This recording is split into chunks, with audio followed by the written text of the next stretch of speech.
So it's just after sunrise. Just got into an island where last night I was paddling out after dark and I could hear at least 2 groups of pigs right on the bank. They were just inside the marsh grass. I couldn't see them, but I could hear them in there rooting around, smacking, chewing on something. So I'm gonna try to slip in here and see if I can't find them.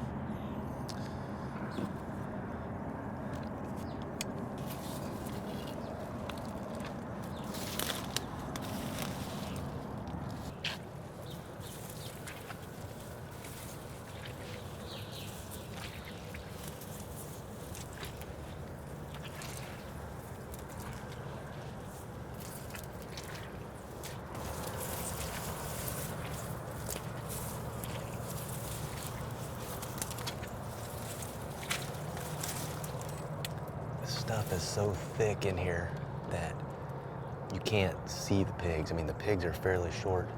This grass and all this vegetation is really tall. And to see a pig, you couldn't see it for more than 15, 20 yards maybe at best. And a lot of times it's feet, just a few feet that you can see.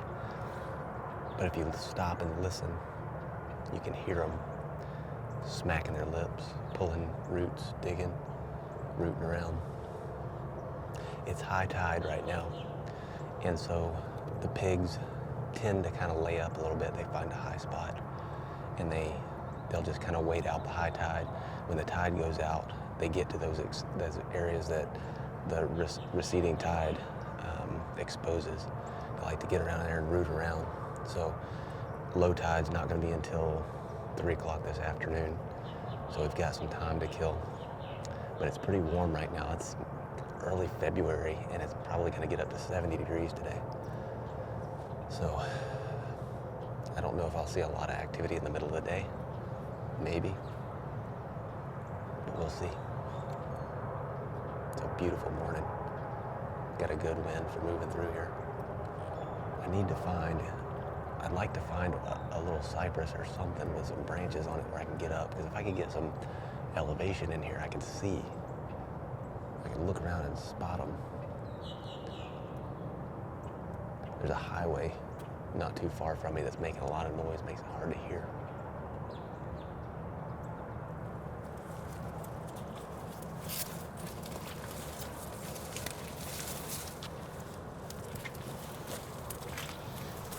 In this low country like this, you can get a pretty good idea of the level of the ground by looking at the vegetation. So I'm just getting into this area and I can see there's a lot more palmettos, there's some different species of trees, and then over on this side there's a bunch of sedges. And so right now with the tide being pretty high and it's early in the morning, I think a lot of these, probably all of the pigs, most of them are still going to be laid up on their nests, which I'll explain that later. But I think there's going to be pigs laying in here because it's a little bit higher. And when I talk about higher, it doesn't take but a few inches. Just a few inches of elevation is enough to get those pigs up out of the water, out of the mud, and give them a good place to lay. But they'll build, and I'm actually standing in one right now, they'll actually build nests, especially in the wintertime, where they take the grass from all around, they pluck it with their mouths, and they pile it up, and they'll sleep on top of that. But it gives them a little bit of insulation from the cold ground, builds it up a little bit so they're not laying in the mud. And I think if they use it over and over again, as that vegetation breaks down and it starts to decompose, it'll generate some heat. And so in the wintertime, that gives them like a heat source that helps keep them warm. I'm just gonna sit here and hang out for a little bit and wait for that sun to get up a little bit, wait for it to warm up just a little bit, that tide to drop, and then hopefully they'll get up, start moving. But I'm afraid if I walk through there with them being inactive, with them being bedded down, I'm afraid if I walk through there, I'm just gonna bust everything out.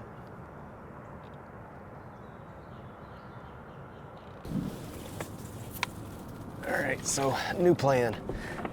Once I got in there, when the sun came up, the wind got pretty shifty and it's just blowing my wind all in there to where the pigs are gonna be. And so this island's not very big. I'm just gonna paddle around to the other side and get a better wind.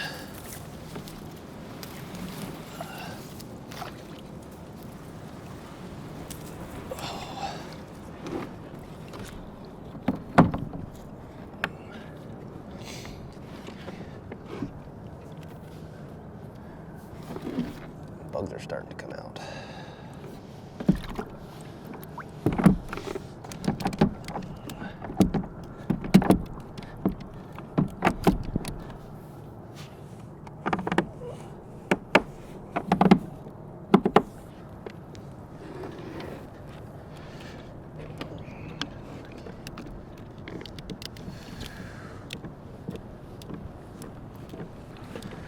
Normally the wind comes from this way, but I haven't hunted this patch of woods before, so well, there may be some terrain feature that's causing the wind to suck that way. This little stand of cypress probably isn't but about 40 acres or so. So I might just park the kayak over here, hunt the wind, and just, there's a boundary between the cypress here and the marsh grass. A lot of times these pigs will key on those edges like that. And so I'll just hunt that edge. I should have a pretty good wind to hunt that, make a loop through there, and hopefully end up back at the kayak. It's real easy to lose track of where you're at out here because you can't see once you get in that tall grass. Can't see anything other than just what's in your face. In most of these southern states, you can hunt pigs on private land. There's like no rules at all. It's just pretty much anything goes, no closed seasons, no bag limits. On public lands, oftentimes you have to hunt them during some open season. So right now there's a small game season that's open. And so you have to hunt with whatever weapons are legal for that season. And so right now you can't come out here and hunt these pigs with a centerfire rifle like you could during a deer season. And so there are guys out here that are hunting them with shotguns and 22 Magnums.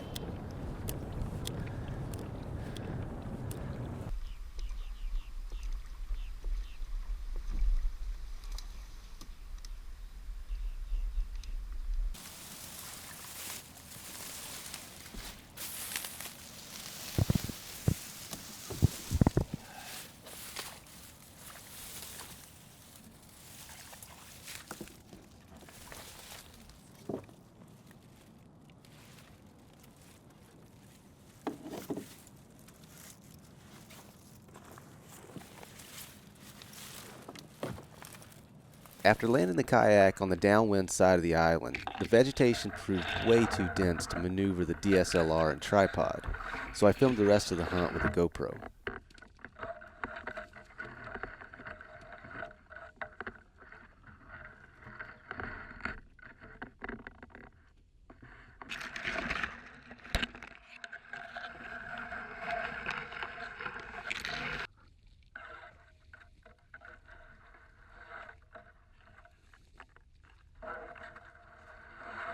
Later that afternoon, as the tide receded and exposed fresh ground, I heard hogs feeding in the grass nearby and moved to get into position. It wasn't long before one materialized just a few yards away.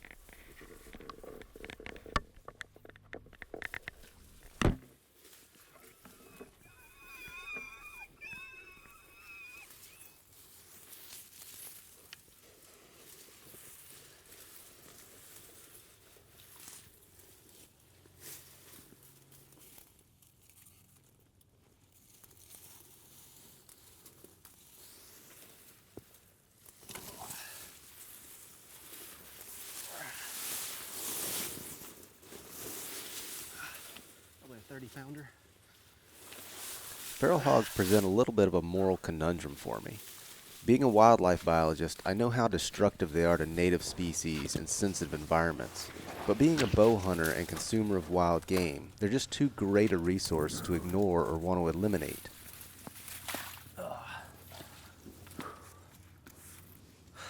Tell you what, this is like the extreme version of pig hunting. Traipsing through the swamp, the grass. Oh, well, he is definitely not a big hog by any stretch, but he'll eat good. He's probably, I don't know, 30 pounds or so. I shot him, he was kind of quartered to me pretty hard, but a little pig like this, and that bow's pretty quick and heavy. But I shot him right through the shoulder blade, and it exited back here by his guts. So got both lungs on that one, and he wasn't alive for more than, I don't know, 15 seconds or so.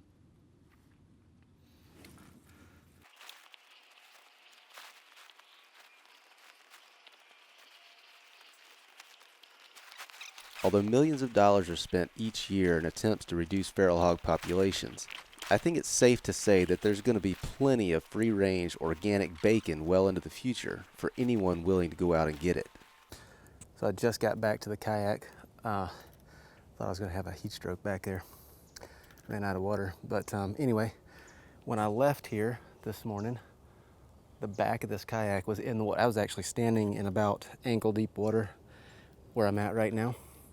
And you can see on that bank over there that how far down the water is. I bet it's dropped probably 7 feet in the couple of hours I've been out there hunting. But you can see how you could get yourself in trouble if you brought a big boat up in here or got this kayak too far up in there. You just have to hang out and wait for the water to come back. It's not even all the way out yet. It's still going out, so it's going to get lower. So I need to get this thing back in there so I can get back to the boat ramp.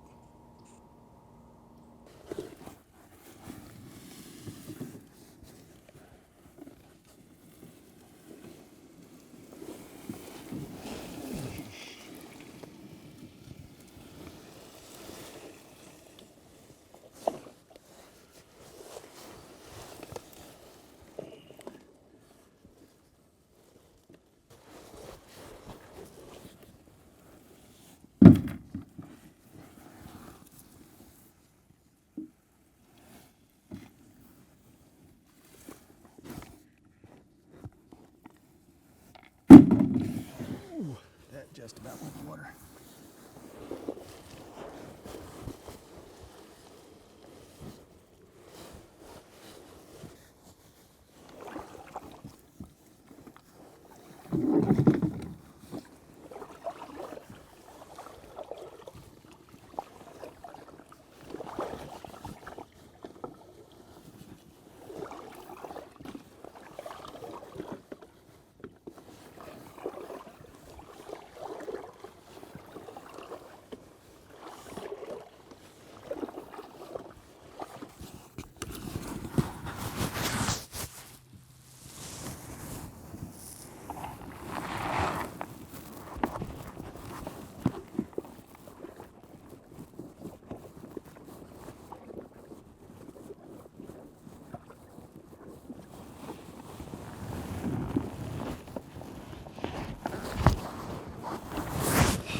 tide ride today.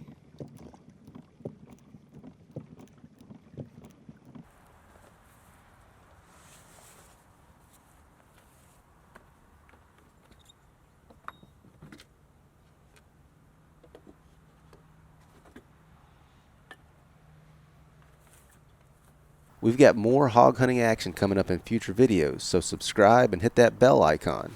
We'll see you next time.